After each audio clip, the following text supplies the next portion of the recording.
भूमिगत जादुई गोल्डन कुआं। एक गोल्डन कुएं में एक बड़ा सा सांप एक आदमी को काट काट कर मार डालता है। लेकिन आखिर उस सांप ने ऐसा क्यों किया? क्या है इसके पीछे की कहानी? चलिए जानते हैं एक भूमिगत गोल्डन कुएं की इस कहानी में। दरअसल ये एक बहुत पुरानी बात है।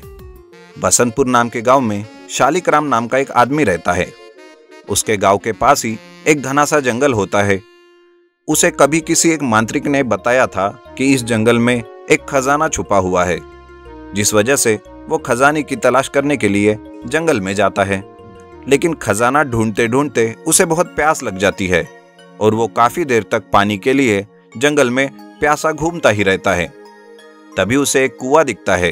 वो कुआं पूरी तरह सूखा हुआ रहता है, उसमें एक बूंद भी पानी नहीं रहता। लेकिन कुएं को देखकर उसे लगता है कि उसे खजाना मिल गया, क्योंकि ऐसे ही कुएं के बारे में उसे बताया गया था और वो वैसा ही गहरा सूखा कुआं था। वो सोचता है, अरे अब तो मुसीबत हो गई, मैं कैसे उतरूं इस कुएं में? मैंने जल्दबाजी में कोई रस्सी भी नहीं लाई, मुझे कुछ तो करना पड़ेगा। तभी उसकी नजर पेड़ की शाखा पर पड़ती है और वो उसे इकट्ठा करके उन शाखाओं से एक रस्सी बनाता है और उस कुएं के अंदर डालकर नीचे उतरता है। लेकिन जैसे ही वो कुएं के अंदर जाता है, वो कुआं सोने के जैसे चमकने लगता है, जिसकी वजह से उसे कुछ नहीं दिखता। वो सोचता है, मैं उतर तो गया, लेकिन इस सोने की चमक की वजह से मुझे कुछ भी नहीं दिख रहा। अब मैं क्या करूं? ऐसा बोलकर वो कुएं की दीवारों को छूकर कुछ तलाशने लगता है कि कहीं कुछ मिल जाए। तभी कुएं का एक पत्थर अंदर धंसता है और एक दरवाजा खुलता है। उस दरवाजे को देखकर वो पहले थोड़ा डरता है और कहता है, अरे बाप रे, यहाँ तो एक दरवाजा है, अंदर गया और बाहर ही नहीं निकला तो? लेकिन दिख रहा है कि अंदर खजाना है, जाकर देख ही लेता हूँ।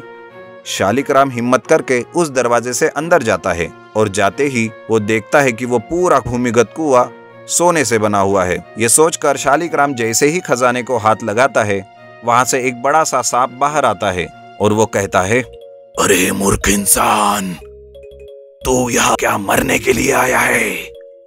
नहीं नहीं, मुझे एक मांत्रिक ने बताया था, इसलिए मैं थोड़ा खजाना लेने के लिए आया। अगर तुम सच बोल रहे हो तो थोड़ा खजाना लेकर जा सकते हो, लेकिन पहले मुझसे वादा करो कि इस खजाने का उपयोग तुम अच्छे काम के लिए करोगे। अगर लालच करोगे तो ये खजाना बहुत बुरा हाल कर देगा तुम्हारा। शालिकराम उसकी बात मान लेता है और वो थोड़ा खजाना लेकर घर चला जाता है और सारी बात अपने घर में बता देता है। लेकिन उसका एक बेटा होता है। भुवन मन में ही सोचता है, अरे ये पापा भी क्या पागलों जैसे हरकत की है। उस रक्षक साहब ने बोला और ये मान गए। सारा का सारा खजाना ना ले जाने के लिए ही उसने ऐसा बोला होगा। पापा भी समझते नहीं बिल्कुल। कोई बात नहीं, अब मैं जाता हूँ और सारा का सारा खजाना लेकर आता हूँ। फिर भुवन एक दिन देखकर उस खजाने को लाने की तैयारी करता है। उसे देखकर उसके पिताजी पूछते हैं, अरे बेटा, तुम कहाँ जा रहे हो? पिताजी, मैं उस बाकी के खजाने को लाने के लिए जा रहा हूँ। नहीं नहीं बेटा, ये बहुत खतरनाक है। उस रक्षक साहब ने पहले ही कहा था कि लालच करोगे तो मारे जाओगे। अरे पिताजी, ऐसा कुछ नहीं होता। आप भी किसकी बातों में आ गए? आप चिंता मत कीजिए। भुवन अपने पिताजी के बात को टालकर उस जंगल में जाता है और कुआं ढूंढ के कुएं में उतरता है।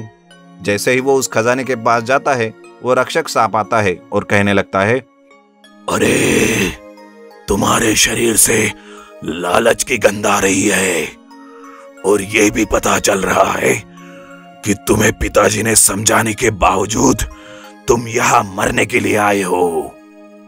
ऐसा कहकर वो रक्षक सांप भुवन पर टूट पड़ता है और उसे काट काट कर मार डालता है। इस तरह से भुवन वही तड़प तड़प कर मर जाता है और वो सांप उस खजाने की रक्षा करने के लिए फिर से तैयार हो जाता है। तो दोस्तों, ये थी भूमिगत गोल्डन कुएं की कहानी। अगर ये कहानी आपको पसंद आए तो लाइक कीजिए, शेयर कीजिए और सब्सक्राइब करने के लिए ना भूलिए। धन्यवाद। धूर्त बिल्ली का न्याय। बहुत पुरानी बात है। एक जंगल में एक बहुत बड़े पेड़ के तने में एक खोल था। उस खोल में एक चिट्टा रहता था।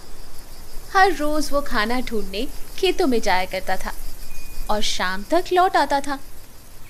एक दिन खाना ढूंढते ढूंढते चिट्टा अपने दोस्त के साथ दूर किसी खेत में निकल गया और शाम तक नहीं लौटा। जब कई दिनों तक टिड्डा वापस नहीं आया तो उसके खोल को एक गिलहरी ने अपना घर बना लिया और वो वहीं रहने लगी। लगता है अब वो चिट्टा कभी वापस नहीं आएगा, वो कहीं और चला गया है। ये खोल अब मेरा है, मैं रहूंगी इसमें। लगभग 2 से 3 हफ्ते बाद चिट्टा वापस आया। खा खा कर वो बहुत मोटा हो गया था और लंबे सफर के कारण वो काफी थक भी गया था। लौटकर उसने देखा कि उसके घर में गिलहरी रह रही है। ये देखकर उसे बहुत गुस्सा आया और उसने चिल्लाकर गिलहरी से कहा, ए गिलहरी, मेरे घर में क्या कर रही है? निकल वहां से। मैं 2-4 दिन के लिए इधर उधर क्या गया, तूने तो मेरा घर ही हड़प लिया। चिट्टे को इस तरह चिल्लाता हुआ देख गिलहरी को भी गुस्सा आ गया। उसने कहा, कैसा घर? कौन सा घर? जंगल का नियम है कि जो जहाँ रह रहा है वही उसका घर है। तुम यहाँ रहते थे, लेकिन अब मैं यहाँ रहती हूँ, इसलिए ये मेरा घर है। इस तरह दोनों के बीच बहस शुरू हो गई। चिट्टा बार बार गिलहरी को घर से निकलने के लिए कह रहा था, लेकिन गिलहरी अपनी जगह से टस से मस भी नहीं हो रही थी। नहीं जाऊंगी, नहीं जाऊंगी, नहीं जाऊंगी। अरे ऐसे कैसे नहीं जाओगी? मेरा घर है, तुम्हारा नहीं, मेरा घर है। तब चिट्टे ने कहा, इस बात का फैसला अब हम किसी तीसरे से करवाएंगे। उन दोनों की इस लड़ाई को दूर से बैठी एक बिल्ली देख रही थी। उसने सोचा कि अगर फैसले के लिए ये दोनों मेरे पास आए तो मुझे इन्हें खाने का एक अच्छा अवसर मिल जाएगा। ये सोचकर वो पेड़ के नीचे ध्यान मुद्रा में बैठ गई और जोर जोर से ज्ञान की बातें करने लगी। उसकी बातें सुनकर चिट्टा और गिलहरी ने सोचा कि ये कोई ज्ञानी लगती है, हम इसी के पास फैसले के लिए जाएंगे। चलो। उन दोनों ने दूर से बिल्ली से कहा, बिल्ली मौसी, तुम समझदार लगती हो, हमारी मदद करो जरा, और जो भी दोषी है उसको तुम खा लेना। उनकी बात सुनकर बिल्ली ने कहा, अब मैंने हिंसा का रास्ता छोड़ दिया है, लेकिन मैं तुम्हारी मदद ज़रूर करूँगी। समस्या ये है कि मैं अब बूढ़ी हो गई हूँ और इतनी दूर से मुझे कुछ सुनाई नहीं दे रहा है। क्या तुम दोनों मेरे पास आ सकते हो? उन दोनों ने बिल्ली की बात पर भरोसा कर लिया और उसके पास चले गए। जैसे ही वो उसके पास गए, बिल्ली ने तुरंत पंजा मारकर एक ही झपट्टे में दोनों को खा लिया। तो दोस्तों, इस कहानी से हमें क्या सीख मिलती है? कि हमें झगड़ा नहीं करना चाहिए। अगर झगड़ा हो भी जाए तो किसी तीसरे को बीच में नहीं आने देना चाहिए। ऐसी ही मज़ेदार कहानियों के लिए हमारे चैनल को लाइक और सब्सक्राइब ज़रूर कीजिए। शुक्रिया।